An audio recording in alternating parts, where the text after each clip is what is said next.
Hello, Ramley and other NFL family. I'm Peo Time, your Canadian Ram fan. And in this video, we're going to be talking about the letter that was written by Kevin Demoff, the Rams COO, to season ticket holders. And it's making its way around the internet, around Ram fan circles. So we're going to talk about that and just kind of how that relates to the Rams' approach to this offseason here. So let me bring it up. If you love talking Rams football, feel free to like and subscribe, all that good stuff. So Kevin Demoff, he says, season ticket numbers. Not that he talks like that. The consistent hallmark of our team under Sean McVay and Les Snead has been aggressive moves in pursuit of Super Bowl titles. Again, we're not going to go through the whole letter here, but just kind of highlight a few things. So automatically right here, this is a PR thing where he states like what the goal has been, the expectation has been, and then he's preparing the reader for a bit of a blow here.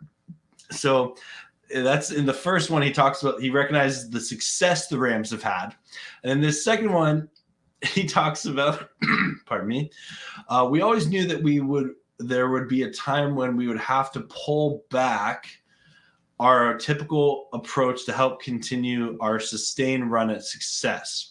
And then, so he takes you from here, then brings you down. And then he talks about some of the players that they've made big trades for that we'll talk about in just a second. I talked about how they had the long-term salary cap flexibility to take on those new contracts, and also the draft capital. So he notes that during the trade deadline this past year, it was clear that in a new era where teams were willing to be as aggressive as we were, that we had neither the draft capital nor the salary cap space to win trade conversations. So that's something to be said, that they recognize the challenge of just other teams kind of copying them in a lot of ways. And then he kind of brings it down again here. He says, as a result, we face a choice this offseason. We could once again restructure contracts to give ourselves one last shot with our core roster. So they had that conversation, because I hear a lot of Ram fans talk about that. But what would that would mean? A total rebuild would be necessary over the next few seasons. Or we could focus on replenishing our draft capital and improving our long-term salary cap situation, clearing the way for us to compete both now and in the future. So that's the choice that he makes. He talks about how as an organization, they chose the latter, believing in the talent on our current roster and skills of our coaching staff to return us to the playoffs. Love that.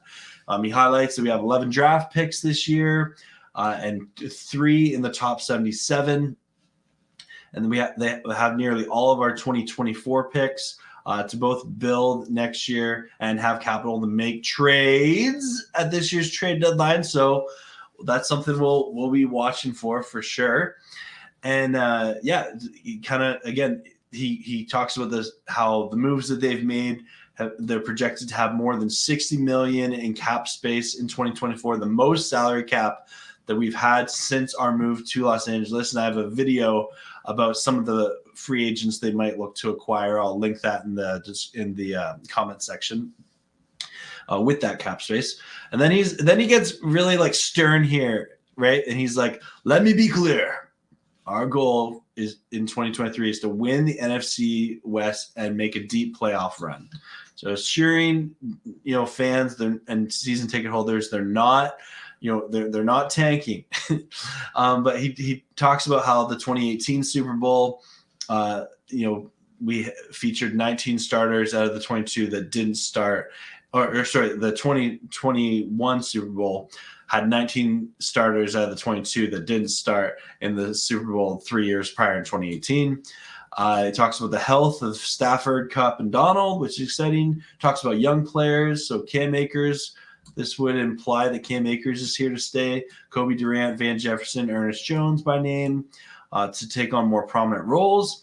And he finishes off with it's a privilege to be a Los Angeles team, and the expectations that come with that. It's not enough to just win one championship. And he kind of reaffirms the belief in Sean McVay and Les Snead's leadership, and they're confident that they have that this plan will allow us to compete and contend for not only this year but for years to come. So, and then he finishes off with an invitation to come to SoFi Stadium this fall to start the journey together. Thank you for your continued support. Go Rams. Kevin Demoff. A well-worded letter. Very well worded letter. I think that a lot of Ram fans appreciated this instead of just hearing kind of radio silence from the Rams from what we've seen. So I know I did. I do also think it's kind of interesting that he felt the need to put this letter out. Was this maybe a concern that season ticket sales are down and that the LA crowd doesn't really want to come out if it's going to be a year where they're going to lose a lot, right? That was a lot of fun. And so something to be said about that for sure. I just want to quickly point out here something that I found really interesting is this kind of like it's been a strategy of building these teams for the Rams, like these big moves and things like that. But if you also just look at this here, this just off the top of my head before I made this video, Rams flashy moves since moving to LA. So in 2016, we had a bunch of picks for Goff at number 1, and fans were like, "Oh, we traded to get this high-profile, youngin rookie." In 2017, after a disastrous season, we hire Sean McVay. We sign Andrew Whitworth. We have Robert Woods signed with the team. Sammy Watkins, we trade for him. Then in 2018, they were really busy. Aqib Talib, Marcus Peters, Brandon Cooks, Dante Fowler. And then 2019, we have the trade to get Jalen Ramsey. 2020, Leonard Floyd. 2021, Goff for Stafford trade and trading for Von Miller and signing OBJ. In 2022, I know this didn't work out as much, but we signed Allen Robinson and also signing Bobby Wagner. And these are moves that got the fan base excited. These are moves that people definitely, there was an excitement to them. There was a dopamine rush from them of like, well, the Rams are here. They're competing. They're all in, right? The F them picks mentality. I don't think we're going to get that this year. I think this is a year we're not going to have a big free agent signing. And unless there's some sort of trade that happens on draft day, I think they're just going to, pick their, 10 to 12 players, in case they trade back to get even more picks, but they're going to draft their players and develop, and they're going to improve their team that way. And that's not a crazy strategy. That's actually quite common for most of the NFL. Now, Ram fans have become we've gotten used to once a year there's that trade where everyone's like, oh man, the Rams made this trade. How do they do that? Like, how did they do it?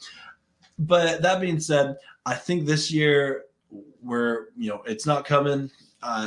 So if you're out there and you're expecting this big blockbuster trade, maybe at the deadline in season, which isn't uncharacteristic for the Rams and the Rams having their 2024 first round pick, that's something to be said about. So let me know in the comments below, what do you think? I'm curious what the Rams do with this off season. It looks like it's going to be more on the draft and develop side of it as opposed to making a big trade or signing a free agent. But thanks so much for watching to the end of the video. Appreciate all of you. And as always, go Rams, horns up, and peace out. Let's go Rams. Woo! Thank you very much.